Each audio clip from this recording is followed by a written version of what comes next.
Hello everyone, welcome to Achiever Stream. तो दोस्तों, जैसा कि हम लोग एसएससी जेई मैकेनिकल इंजीनियरिंग के लिए मैं एक सीरीज चला रहा था प्रीवियस ईयर क्वेश्चंस का, तो उसमें ये स्ट्रेंथ ऑफ मटेरियल का ये दूसरा लेक्चर है। तो दोस्तों, मेरा नाम अरुण कुमार शुक्ला है, एमटेक इन मैकेनिकल इंजीनियरिंग। और दोस्तों, मैं ऑलरेडी इसमें thermodynamics, power plant, IC engine cover कर चुका हूँ। स्टार्ट करता हूँ मैं इसका क्वेश्चन नंबर 1। तो देखिए दोस्तों, यहाँ पे इन 2 dimensional stress strain analysis the shear strain component along the xy plane is written as। तो यहाँ पे दोस्तों 2D की बात की जा रही है कि 2 डायमेंशन में शेयर स्ट्रेन जो होता है, शेयर स्ट्रेस स्ट्रेन जो डायग्राम होता है 2D में, उस कंडीशन में आपको निकालना है साई एक्स वाई। और यहाँ पे आपको 2 कंपोनेंट यू और वी दिए गए हैं। सेकंड क्वेश्चन दोस्तों बोल रहा है the stress produced by a suddenly applied load as compare to the produced by the same load when applied gradually. तो दोस्तों, इन दोनों क्वेश्चंस को मैं नेक्स्ट स्लाइड पे आपसे डिस्कस करता हूँ। तो देखिए दोस्तों, ये हमारा प्रॉब्लम था, प्रॉब्लम नंबर 1, जिसमें 2D स्ट्रेस की बात कर रहा है। प्रॉब्लम नंबर 2, जिसमें हमको सडन अप्लाइड लोड और ग्रेजुअली अप्लाइड लोड में देखना है। तो दोस्तों देखिए, यहाँ पे ये आपका एक्सिस मैंने अज्यूम किया, ये आपका एक्स एक्सिस है, ये वाई है। आप देख सकते हैं यहाँ पे एक्स और वाई एक्सिस, और मैंने ये 2D बॉडी लिया है। तो सपोज ये एक्चुअली दोस्तों प्रॉब्लम फ्लूइड मैकेनिक्स टाइप का है, जिसमें आपको जो कि सॉलिड में इस टाइप के फ्लूइड में इस टाइप के प्रॉब्लम मिलने देखे जाते हैं, लेकिन सॉलिड और फ्लूइड ऑलमोस्ट सेम टाइप के हैं से जब उस पर शेयर फोर्स अप्लाई होता है, इसलिए यहाँ पे इसको प्रॉब्लम को दिया गया है। तो दोस्तों, इसमें कुछ नहीं है। सपोज आपके 2D बॉडी है, इस पर हम यहाँ पे शेयर स्ट्रेस लगाएंगे एक्स डायरेक्शन में, तो यहाँ पे ये बॉडी ये डिफॉर्म कर रही है, ये वाली इतना पार्ट, ये वाला पार्ट जो आपको दिख रहा है, जिसको मैंने ए एज्यूम किया है। सिमिलरली अगर मैं इधर से फोर्स लगाता हूँ वाई डायरेक्शन में, तो ये इसका शेयर डिफॉर्मेशन हो रहा है। तो उसको यहाँ पे ये डिफॉर्मेशन बहुत ही नेग्लिजिबल है compare to the dimension of the 2D body, इसलिए यहाँ पे ये इसका डिफॉर्मेशन हो रहा है, वो कितना हो रहा है, ए प्लस बी हो रहा है, जिसको कि लिख सकते हैं D U by D Y और D U by D X. I hope आपको समझ में आ गया होगा। इसी तरह से आप जाई वाई जेड के लिए भी निकाल सकते हैं, जेड एक्स के लिए भी निकाल सकते हैं। तो यहाँ पे क्या होगा, एक्स वाई के लिए क्या हुआ, यहाँ पे एक्स का कंपोनेंट यू और वाई के डायरेक्शन में उसको स्लोप लेना पड़ेगा, मीन्स स्लोप का डायरेक्शन बदल जाएगा, यू का एक्स के डायरेक्शन में, और वी का एक्स डायरेक्शन में, यू का वाई डायरेक्शन में। सेकंड क्वेश्चन तो बहुत ही इंटरेस्टिंग क्वेश्चन है दोस्तों। सपोज ये आपका एक सपोज बार है, और यहाँ पे एच हाइट से दूसरा इस पे बार यहाँ पे हम लोग गिरा रहे हैं।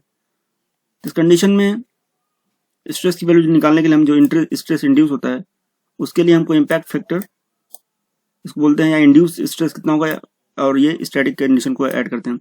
तो ये जो फैक्टर इसको दोस्तों आपको याद रखना चाहिए। Impact factor is equal to 1 plus root over 1 plus 2h by delta. Delta static वही है दोस्तों जो मैंने लेक्चर 1 में बताया कि डेल्टा इक्वल टू क्या होता है, PL बाई AE। तो फॉर सडन अप्लाइड लोड के लिए क्या होता है, H, जो यहाँ पे ये H है वो 0 हो जाएगा, क्योंकि लोड क्या है, सडन अप्लाइड हो रहा है, आप उसको ग्रेजुअली अप्लाइड नहीं कर रहे हैं। तो उस कंडीशन में आपका जो IF हो जाएगा 1 प्लस, यहाँ 0 पुट कर देंगे, यहाँ पे H इक्वल टू 0 पुट करने से क्या, पूरा टर्म 0 हो जाएगा, तो बचेगा क्या 2। तो स्टैटिक लोड का कंडीशन में क्या है, P बाई A तो है ही आपका, यहाँ पे यहाँ से यहाँ आ गया, तो यहाँ पे 2 एक्स्ट्रा आ गया, मीन्स सडन अप्लाइड लोड जो है 2 टाइम्स हो जाएगा स्टैटिक लोड का। तो आई होप आपको समझ में आ गया होगा दोस्तों क्वेश्चन 1 और 2। तो दोस्तों आप देख सकते हैं इसका ऑप्शन देखिए। तो फर्स्ट का जो आपका सी ऑप्शन करेक्ट हो जाएगा, और सेकंड का आपका बी ऑप्शन करेक्ट हो जाएगा। चलिए तो हम मूव करते हैं नेक्स्ट क्वेश्चन नंबर थर्ड के लिए। If the stress acting on A point is the 3 dimension, then what is the number of component in the stress tensor required for define। अभी मैं इसको डिटेल में डिस्कस करूंगा next slide में, tensor क्या होता है और स्ट्रेस कैसे एक टेंसर प्रॉपर्टी है इसको देखते हैं अभी। और ये दूसरा फोर्थ नंबर क्वेश्चन है, पॉइंट ऑफ काउंटरफ्लेक्सर क्या है। ठीक है दोस्तों, यहाँ पे देखिए दोस्तों, स्केलर क्वांटिटी क्या होती है, आपने बहुत 10th से पढ़ते आ रहे हैं। स्केलर क्या होती है, इसमें हमको एक मैग्नीट्यूड बताना होता है, ओनली मैग्नीट्यूड से मतलब कोई डायरेक्शन नहीं होता है। वेक्टर क्या है, वेक्टर में आपको मैग्नीट्यूड जैसे फोर्स हो गया, मैग्नीट्यूड भी देना है और डायरेक्शन, किस डायरेक्शन में फोर्स लग रहा है। टेंसर क्या होता है, टेंसर इसके डिफाइन करने के लिए आपको मैग्नीट्यूड देना है, डायरेक्शन देना है, प्लस पॉइंट ऑफ एप्लीकेशन, किस डायरेक्शन में किस एक्सिस पे इसको अप्लाई किया जा रहा है। तो यहाँ पे दोस्तों मैंने यहाँ एक्स वाई जेड एक्सिस को दिखाया है।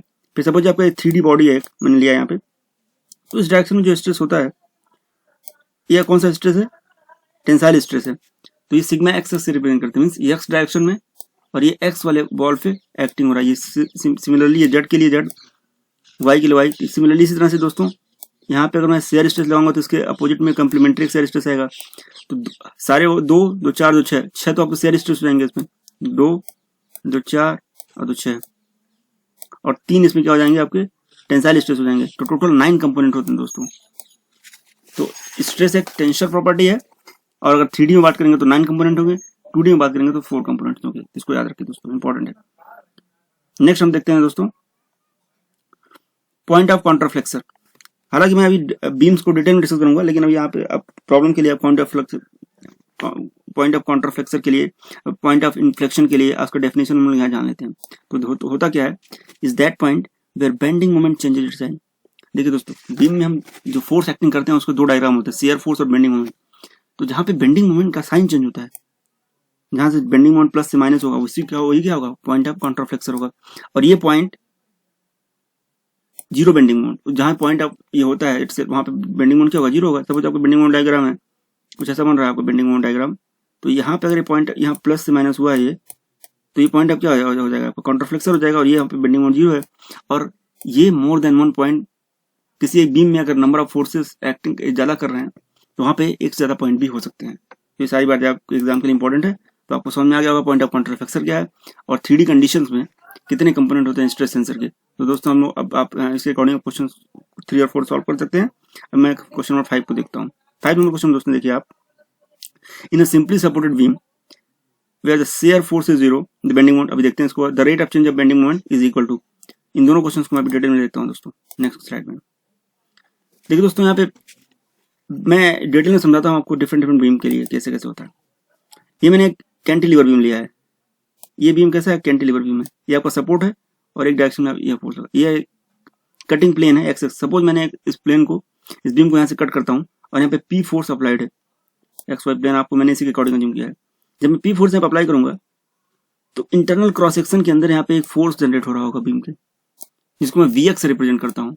और इसी के आगे इस फोर्स को काउंटर करने के लिए इस में एक मोमेंट भी जनरेट हो रहा होगा। और इसके अपोजिट जो फेस है, जो उसका दूसरे डायरेक्शन में, यहाँ पे भी इसके अपोजिट डायरेक्शन में फोर्स और मोमेंट जनरेट हो रहा होगा। तो ये जो फोर्स जनरेट होता है दोस्तों, यही शियर फोर्स है। और ये मोमेंट जो जनरेट होता है ये दोस्तों बेंडिंग मोमेंट है बीम्स में। बीम क्या होता है, बीम एक टाइप का कंपोनेंट है जो ट्रांसवर्स फोर्स को उसको एब्जॉर्ब करने के लिए बनाई जाती है। बिल्डिंग्स में कॉलम में देखा होगा आपने। तो अब मैं यहाँ पे शियर फोर्स का डेफिनेशन लिखा हुआ हूँ। ये क्या होता है, ये फोर्स जो पी एक्ट करता है इसके एक्टिंग फोर्स के अपोजिट डायरेक्शन में एक्ट करता है। तो यहाँ पे आप इसको डिटेल में पढ़ ले सकते हैं। Magnitude of shear force is equal to the algebraic sum of the component in direction perpendicular तो दिख रहा है, ये आपका बीम का एक्सिस है, फोर्स किसके है, परपेंडिकुलर डायरेक्शन में है, of the beam of all the external load acting either side of the beam. वो फोर्स इधर से भी लग सकता है, इधर से भी लग सकता है। सबको सारे एक्सटर्नल लोड को हमको क्या करना है, जो बीम के एक्सिस के परपेंडिकुलर ऐड कर रहे हैं उसको हम जब ऐड कर लेंगे, सम कर लेंगे, तो हमारा शियर फोर्स निकल जाएगा। तो आपको समझ में आ जाएगा। बेंडिंग मोमेंट क्या होता है, वही जो मैग्नीट्यूड होता है मोमेंट्स का, उसको सबको आप सम कर लेंगे तो आपका बेंडिंग मोमेंट हो जाएगा। लेकिन दोस्तों हमारे एग्जाम के पॉइंट ऑफ व्यू से सबसे इंपॉर्टेंट है यहाँ पे हमको डायरेक्शन को समझना, जो मैं आप दिखा रहा हूँ दोस्तों। डायरेक्शन के लिए डिफरेंट बुक में डिफरेंट डायरेक्शन दिया है। आप कोई भी डायरेक्शन रिज्यूम करके लगा सकते हैं, उसमें कोई प्रॉब्लम तो है नहीं। बट मैंने जो अपनी प्रॉब्लम के लिए और जो इस लेक्चर्स में, करंट लेक्चर्स में डिस्कस करूंगा, उसके लिए मैंने जो साइन कन्वेंशन अज्यूम किया वो दोस्तों मैंने अज्यूम किया कि फोर्स, अगर बीम में फोर्स, अगर ये कटिंग प्लेन सपोज ये एक्सेस प्लेन दिखा रहा है, इसके इधर है, तो ये क्लॉकवाइज डायरेक्शन में जब होगा तो पॉजिटिव होगा। इधर भी क्लॉकवाइज मींस क्लॉकवाइज डायरेक्शन में अगर आप फोर्स एक्ट करा रहे हैं बीम पे, तो शियर फोर्स का जो डायग्राम होगा वो पॉजिटिव होगा, शियर फोर्स की वैल्यू। बेंडिंग मोमेंट के लिए दोस्तों आपका इस कंडीशन में होना चाहिए, बीम में अगर स्माइली बन रहा है, मीन्स इसको एक स्माइली बन रहा है, फोर्स लगाने पे इधर से मोमेंट आ रहा है, इधर से मोमेंट एक्ट कर रहा है, तो ये पॉजिटिव होगा। और इसको सैगिंग भी बोलते हैं। सैगिंग कंडीशन में बेंडिंग मोमेंट क्या होता है, पॉजिटिव होता है। तो ये तो साइन कन्वेंशन होता है, और मैंने आपको कैंटिलीवर बीम के बारे में बताया। आई होप आपको समझ में होगा। अभी दोस्तों हम और डिटेल में देखते हैं, ठीक है दोस्तों। और दोस्तों यहाँ पे रिलेशन देखते हैं हम। शेयर फोर्स को मैंने वी से रिप्रेजेंट किया है, और बेंडिंग मोमेंट को एम से रिप्रेजेंट किया है, लोड को डब्ल्यू से रिप्रेजेंट किया है। तो दोस्तों शेयर फोर्स का जो और बेंडिंग मोमेंट और लोड का जो रिलेशन उसको मैं दिखाता हूँ। तो स्लोप जो होता है शेयर फोर्स का, वो लोड के इक्वल टू होता है माइनस डब्ल्यू होता है। और डीएम बाई डीएक्स जो स्लोप होता है बेंडिंग मोमेंट का, वो शेयर फोर्स के इक्वल टू होता है। यहाँ पे साइन प्लस टी होता है। अब मैं एक बीम लेता हूँ और डिफरेंट डिफरेंट लोडिंग कंडीशन में इसमें देखता हूँ कि shear force diagram, bending moment diagram कैसे ड्रॉ करते हैं। तो दोस्तों मैंने पहला कैंटिलीवर बीम लिया है, यहाँ देख सकते हैं ये कैंटिलीवर बीम है। इसमें यहाँ पे पी फोर्स एक्ट कर रहा है, पी फोर्स यहाँ पे एक्ट कर रहा है।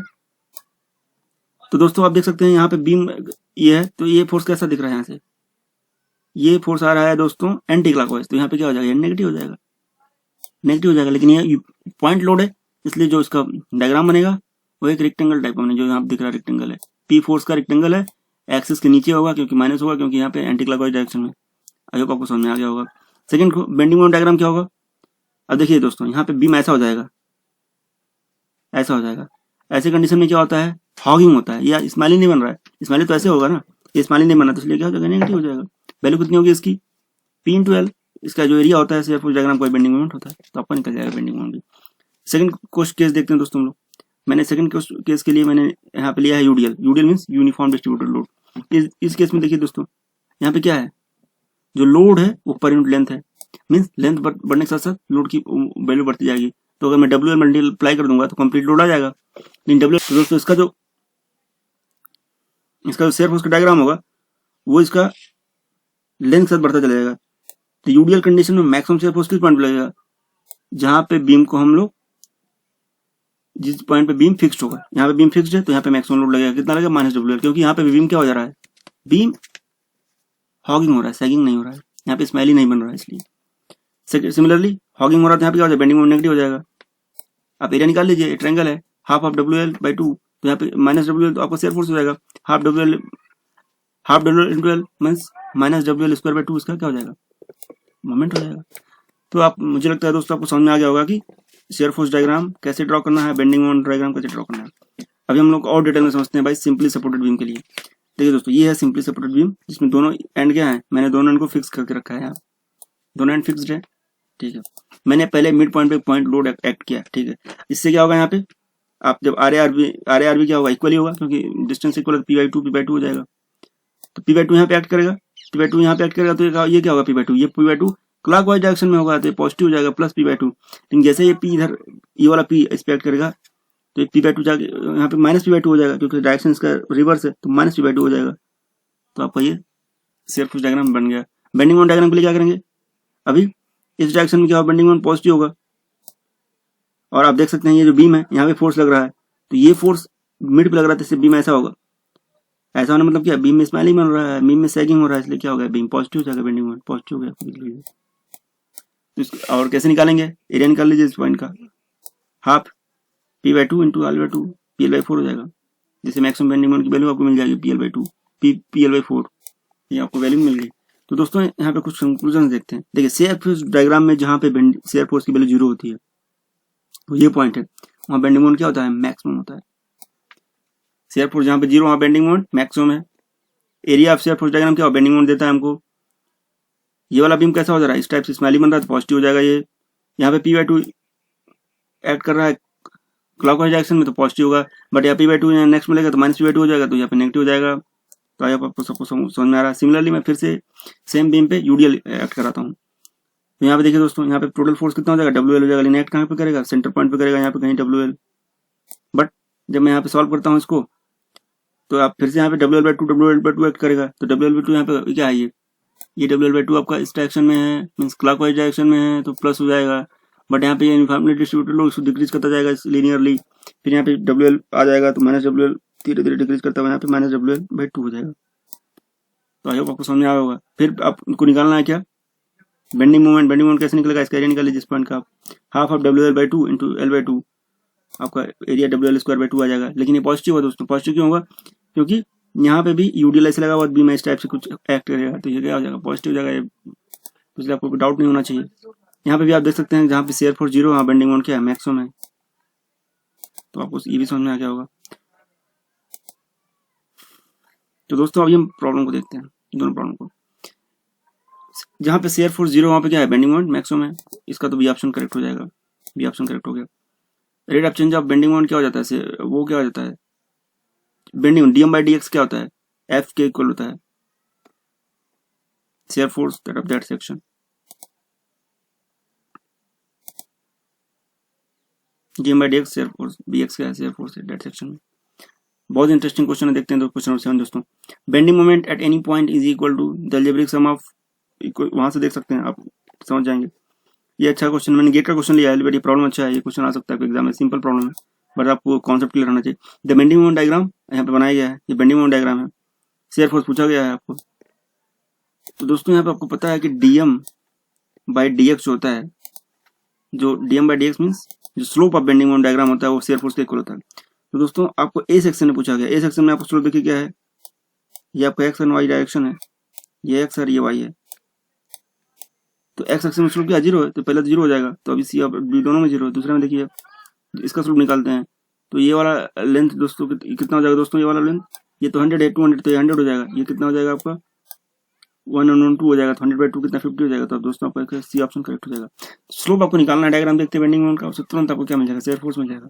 और अगर आपको, तो दोस्तों आपको समझ में आ गया मुझे लग रहा है, तो डायग्राम बेंडिंग मोमेंट से शेयर फोर्स निकाल सकते हैं, डायग्राम से शेयर फोर्स, डायग्राम से बेंडिंग मोमेंट निकाल सकते हैं एरिया के थ्रू, तो आपको समझ में आ गया होगा।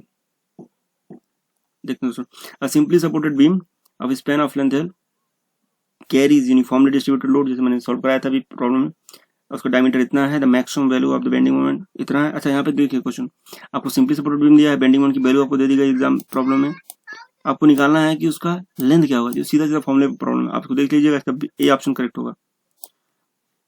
यहाँ पे देखिए ये बहुत अच्छा क्वेश्चन है, क्वेश्चन इसको मैं डिस्कस करता हूँ नेक्स्ट स्लाइड में।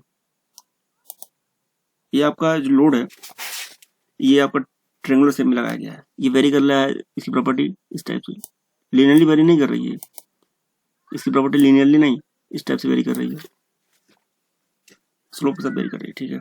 तो अब यहाँ पे देखिए दोस्तों, टोटल लोड क्या हुआ, ये ट्रायंगल है, ट्रायंगल में पहले मैं समझाता हूँ सीजी कैसे होता है, सीजी ढूंढना पड़ेगा हमको। ये ट्रायंगल सीजी कितना होगा, सीजी होगा इसका 2/3L ऊपर से यहाँ से इंटू L/3 नीचे से होगा। तो जिसको सीजी पता नहीं है उसको याद रखना चाहिए ट्रायंगल का सीजी कैसे निकालते हैं, सेंटर ऑफ ग्रेविटी यहाँ पे फोर्स एक्ट करेगा। तो इस केस में ट्रायंगल है, तो ट्रायंगल का बी से हमारा जो सेंटर सीजी होगा वो 2L/3 होगा, और डब्ल्यू से जो होगा L/3 होगा। तो ये मैंने यहाँ पे एक पॉइंट सीजी ढूंढा है, वो मैंने पॉइंट सपोज ये है आपका, जो कि L/3 है आपका, ए पॉइंट से L/3 है, ये यहाँ पे है, और बी पॉइंट से कितना है, यहाँ से बी से कितना है 2L/3 है। और टोटल लोड कितना ऐड करेगा वहां पे WL/2, क्योंकि ट्रायंगल है, उसको एरिया निकालने से हम टोटल लोड निकल जाएगा। तो आपको WL/2 यहाँ टोटल लोड एक्ट करेगा सीजी पे, सीजी निकालना आपको आ गया, टोटल लोड निकालना आ गया। अब हम इस प्रॉब्लम को सॉल्व करते हैं। अब मैं यहाँ पे सपोज बी के अबाउट मोमेंट 0 कर देता हूँ, तो R/L इंटू डब्ल्यू, इसका डायरेक्शन अपोजिट है तो बराबर कर दीजिए, WL/2 इंटू 2L/3, तो आपको RA की वैल्यू मिल जाएगी WL/3, और RB की वैल्यू मिल जाएगी आपको WL/6। तो आपको RA पूछा गया तो निकाल सकते हैं।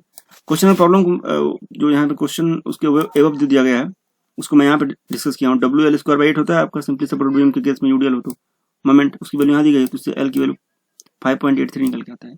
तो दोनों ही प्रॉब्लम आप इस तरीके से देख सकते हैं, 5.8 यहाँ पे आ गया, और यहाँ पे डी ऑप्शन WL/3 इसका हो गया ए पे। वैसे देख सकते हैं कि लोड का जो इम्पैक्ट है वो ए पे ज्यादा होगा, क्योंकि यहाँ पे लोड ज्यादा आ रहा है। अब दोस्तों हम लोग थोड़ा सा देखते हैं और डिटेल में बीम के बारे में, ठीक है। ये देखिए बीम का एक फॉर्मूला होता है, आयलर-बर्नौलीज इक्वेशंस या बेंडिंग स्ट्रेस फॉर्मूला, और इसको बीम इक्वेशंस भी बोलते हैं। तो ये होता है क्या दोस्तों, sigma by Y is equal to M by I is equal to E by R. Sigma क्या होता है, बेंडिंग स्ट्रेस होता है, वाई क्या होता है, न्यूट्रल एक्सिस से डायरेक्शन होता है और फाइबर का से, एम क्या है, मोमेंट है, बेंडिंग मोमेंट है, आई क्या है, मोमेंट ऑफ इनर्शिया है, ई क्या है, यंग्स मॉडुलस है, और आर क्या है, बीम का रेडियस है, रेडियस ऑफ कर्वेचर है। जो हम जब ये फॉर्मूला ड्राइव होता है तो बीम को आर का रेडियस ऑफ कर्वेचर हम अज्यूम करते हैं, वो डेरिवेशन आप देख सकते हैं बुक में, डिटेल में दिया होगा, लेकिन आपको यहाँ पे जाने की जरूरत नहीं है, आपको ये फॉर्मूला इंपॉर्टेंट है, इसको याद आना चाहिए आपको। और देखिए बीम का जो स्ट्रेंथ होता है वो सेक्शन मॉडुलस पे डिपेंड करता है। सेक्शन मॉडुलस को मैंने जेड से रिप्रेजेंट किया है, जिसकी वैल्यू होती है आई बाई वाई। सेक्शन मॉडुलस इसका फंक्शन होता है बीम क्रॉस सेक्शन का, ये मेजर करता है strength of the beam. Beam का जो स्ट्रेंथ की कहानी है वो सेक्शन मॉडुलस पे, जिसका सेक्शन मॉडुलस जिस बीम का ज्यादा है वो बीम ज्यादा है, जिसकी स्ट्रेंथ ज्यादा होती है। जब सपोज मैं यहाँ पे एग्जांपल भी दिखा देता हूँ आपको, एक यहाँ पे रेक्टेंगुलर बीम है, उसका अगर आपको सेक्शन मॉडुलस निकालना तो कैसे निकालेंगे, आई बाई वाई, आई क्या होगा उसका BH3/12, क्योंकि बी इसका बीथ हो गया, एच उसका हाइट हो गया, डिवाइड बाई H/2, H/2 करेंगे ना आप वाई की वैल्यू, ये आपका H/2 हो जाएगा। तो BH²/6 इसका आ जाएगा सेक्शन मॉडुलस। स्क्वायर केस में अगर ए का साइड का स्क्वायर है तो ए क्यू बाई 6 हो जाएगा। तो आप इस टाइप से सक्सेस मॉडुलस निकाल सकते हैं। फिर मैंने कंपेयर किया है, एक स्क्वायर लिया है ए साइड का, जो अभी यहाँ पे स्क्वायर नॉर्मल कंडीशन में रखा गया है, तो उसका जो सक्सेस मॉडुलस आएगा ए क्यू बाई 6 आएगा, ऑलरेडी मैंने दिखा चुका हूँ। लेकिन इसी स्क्वायर को अगर मैं ऐसे कंडीशन में रखता हूँ कि इसका जो डायगोनल है वो पैरेलल हो जाए हॉरिजॉन्टल एक्सिस के, तो ये ए क्यू बाई 6 बाई रूट हो जाएगा, मतलब उसका सक्सेस मॉडुलस डिक्रीज कर जाएगा, तो ये बीम का जो स्ट्रेंथ क्या हो जाएगा, कम हो जाएगा। ये क्वेश्चन बहुत बार पूछ चुका है कि एक स्क्वायर है, एक स्क्वायर बीम है, उसको नॉर्मल कंडीशन में रखा गया है और एक बार उसका जो डायगोनल है वो हॉरिजॉन्टल कर दिया गया है, हॉरिजॉन्टल एक्सिस के पैरेलल कर दिया गया है, तो कौन किस बीम का सक्सेस मॉडुलस ज्यादा है, तो इसको आप याद रखिए। और कौन सा बीम ज्यादा फिजिबल है लोड को एब्जॉर्ब करने में, तो ये देख सकते हैं। तो हम दोस्तों अब क्वेश्चन पे आएंगे, जो क्वेश्चन दिया गया है। तो sigma equal to bending stress क्या होता है, M Y by I. M की वैल्यू कांस्टेंट दी गई है प्रॉब्लम में, आप देख सकते हैं। लेंथ भी बीम का कांस्टेंट दिया गया है। वाई की वैल्यू क्या होगी, पहले कंडीशन में दिया गया ये वाला कंडीशन, ए वाला कंडीशन है कि उसका जो हाइट हो बी बाई 2 है, विथ जो बी है, तो वाई हो जाएगा B by 4, B by 2 by 2, और ये तो 1/12 B into B by 2 into cube, इससे आपका 24 एम बी क्यूब आ जाएगा ये। सिमिलरली सिग्मा बी, सॉरी ये सिग्मा बी होगा, सिग्मा नहीं होगा, ये सिग्मा बी होगा, अब करेक्ट समझ जाएगा, सिग्मा बी होगा। इस कंडीशन में क्या हो रहा है, एम इंटू बी वाला ये हो जाएगा, बी बाई 2 हो जाएगा ये, into 1/12 B by 2 into B cube, B cube होगा ये, बी क्यूब तो होगा ये, विथ बाई क्या होता है, बी एच क्यूब होता है ना, बी एच क्यूब बाई 12, तो width by into height by cube, height यहाँ पे बी क्यूब है 12, तो आप sigma is equal to 2 sigma B, उसका आंसर हो जाएगा। दोस्तों आई होप आपको समझ में आ गया होगा कि कैसे अटेम्प्ट करना है इस टाइप के क्वेश्चंस। बीम के जो सबसे इंपॉर्टेंट फॉर्मूला ये होता है, उसको याद रखिए और क्वेश्चन आप इजीली अटेम्प्ट। तो ये sigma is equal to A is equal to 2 sigma B. अब देखिए the strength of the beam mainly depends on, सबसे इंपॉर्टेंट क्वेश्चन है ये, सेक्शन मॉडुलस पर डिपेंड करता है दोस्तों। जिस बीम का सेक्शन मॉडुलस ज्यादा है उस बीम का स्ट्रेंथ ज्यादा है, इसको आप अच्छे से याद कर लीजिए। कैसे निकालना सेक्शन मॉडुलस मैं ऑलरेडी बता चुका हूँ, यहाँ पे फॉर्मूला होता है Z equal to I by Y. अब ये देखते हैं दोस्तों, बहुत इंपॉर्टेंट क्वेश्चन है, इंटरव्यू में पूछा जाता है। In the beam I section का जो बीम होता है वो बहुत, उसका स्ट्रेंथ काफी ज्यादा होता है। Which of the following part will take the maximum shear stress when subjected to the transverse loading. तो अब हम वेव ऑफ फ्लेंज की बात कर रहा है। तो पहले हम लोग देखते हैं यहाँ पे कि वेव, देखिए ये होता है I section beam. I section beam में ये जो हिस्सा होता है, ये वाला टॉप हिस्सा बोलते हैं फ्लेंज, और उसको मिड वाले पॉइंट बोलते हैं वेव। अब देखिए इस पे अगर हम लोड लगाएंगे तो लोड कहाँ कहाँ डिस्ट्रीब्यूट होता है, उसको मैं ऑलरेडी प्रीवियस स्लाइड में दिखाया हूँ, आपको दिखाता हूँ। लेकिन आपको फ्लेंज और वेव याद है। ये आपका क्या हो गया, ये आपका हो गया फ्लेंज, ये हो गया आपका वेव। फोर्स लगाने पे ये जो फोर्स, ये जो डायग्राम बना शेयर फोर्स का, इतना आपका फोर्स आ रहा है फ्लेंज के पास, और इतना सारा फोर्स आपका जा रहा है वेव के पास। एरिया में आप कंपेरिजन करेंगे तो आपको दिख रहा होगा 95% से भी ज्यादा फोर्स जो है वो वेव एब्जॉर्ब करता है। तो आई सेक्शन बीम में जो maximum shear stress subjected to transverse loading में जो एब्जॉर्ब करता है, वो कौन एब्जॉर्ब करता है दोस्तों, वो एब्जॉर्ब करता है वेव। ओनली 2, इसका बी ऑप्शन करेक्ट हो जाएगा। इस डायग्राम से भी देख सकते हैं आपको सेक्शन का, ये आपका फ्लेंज होता है, ये वेव होता है, इसे भी देख सकते हैं डायग्राम में। फ्लेंज मैक्सिमम लोड को एब्जॉर्ब करता है।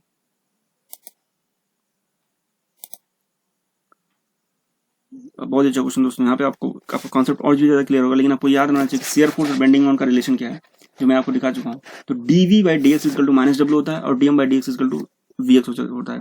तो ये आपको मैं आपके प्रीवियस स्लाइड में बता चुका हूँ। आपको यहाँ पे क्या दिया हुआ है, आपको यहाँ पे एक आपको दिया गया है बेंडिंग मोमेंट डायग्राम, कैसे निकालना है। अगर आपको शेयर फोर्स डायग्राम एसएफडी दिया हुआ है, एसएफडी मींस क्या, शेयर फोर्स डायग्राम दिया हुआ है, एसएफडी दिया हुआ है। एसएफडी कैसा हो रहा है, ट्रायंगल टाइप का बन रहा है। एसएफडी ट्रायंगल टाइप का बन रहा है, तो बीएमडी कैसा बनेगा आपका, इसको दिखाना है। देखिए तो सारे जो चारों बीम बने हैं उसमें सब एक्सिस के नीचे हैं, तो यहाँ पे पॉजिटिव नेगेटिव सोचने का कोई मतलब नहीं है। हम लोग को ये देखना है कि कैसे हम लोग बनाएं, कैसे बन सकता है। तो यहाँ पे ये लीनियर है, तो ऑब्वियसली जो आपका बेंडिंग मोमेंट होगा वो कैसा होगा, वो स्क्वायर का होगा, तो पैराबोला टाइप का बनेगा। ये तो कंफर्म आ गया, पैराबोला टाइप का बनेगा, नीचे बनेगा, दो चीजें क्लियर हो गई ना। अब एक डाउट क्लियर करना है कि उसका डायरेक्शन ऐसा होगा पैराबोला या ऐसा पैराबोला होगा, मतलब वो पैराबोला इस टाइप का होगा या पैराबोला इस टाइप का होगा। ये थोड़ा डाउट हम लोग और क्लियर करते हैं। तो ये डाउट कैसे क्लियर होगा दोस्तों, ये डाउट आपको क्लियर होगा। आप देखिए सी पॉइंट पे जो फोर्स लग रहा है शेयर फोर्स का मैक्सिमम है, तो जहां पे शेयर फोर्स की वैल्यू मैक्सिमम होगी वहां पे बेंडिंग मोमेंट का स्लोप क्या होगा, वो मैक्सिमम होगा। तो स्लोप मैक्सिमम किसमें दिख रहा है, यहाँ पे स्लोप 0 दिख रहा है सी पॉइंट पे, और यहाँ पे स्लोप क्या होगा, मैक्सिमम दिख रहा है, क्योंकि ये ऐसा आ रहा है ना, ऐसा करके ऐसा हो जाएगा, तो ये तो स्लोप 90 डिग्री हो जाएगा, तो स्लोप 0 हो जाएगा।